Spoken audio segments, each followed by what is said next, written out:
Seeing we've got a lot of time at home at the moment, I thought this would be a perfect time to start your own compost heap. It's really easy and it's just a few steps you've got to follow.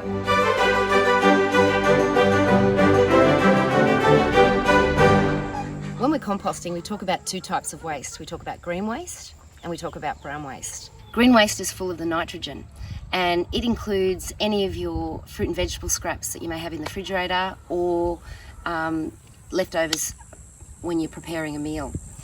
Collect those in something that you have on your kitchen bench. As well as the vegetable scraps, things like lawn clippings add to the green waste as well, and coffee grounds. Herb tea leaves are also great. Then we have the brown waste. Brown waste includes dry leaves, not the green leaves, straw, sawdust, shredded paper and newspaper, as well as paper toweling, cardboard, old takeaway containers. But it's really important that they're not bleached. They need to be untreated. Now, when we put them together, we like to look at a ratio of about 60% green waste to 40% brown waste. So if you're using buckets, say you're using a bucket this size, you'd have 6 buckets of green waste, and that also includes your coffee grounds and your clippings. And that would be to 4 buckets, and this would be this size, of your brown waste. In making the decision of where you're going to put your compost pile, really you just need a small area in the corner of your garden up against the back fence.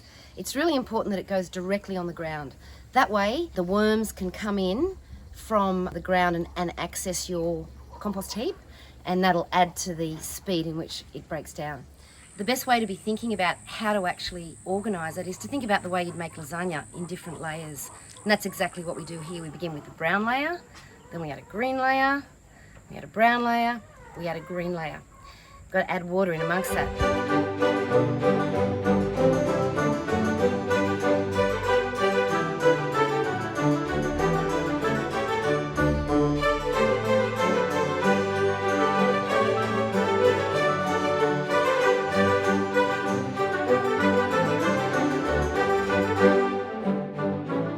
And then just get the fork in it once more to make sure that there's air getting down to the bottom of your pile.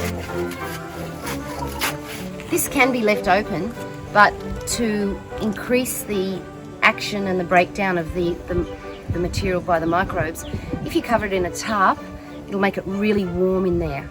And in that warm environment, the worms and the microbes will work a lot faster. So hopefully in about 3 months' time, you're going to have some really nice rich organic soil to put in your garden. And as a final point, the things that you need to avoid in your compost pile are things like onion and garlic, oatmeal, citrus. Those things take a lot longer to break down and will often encourage pests to get into your pile, which you don't want. Any of those things, chickens will love to eat.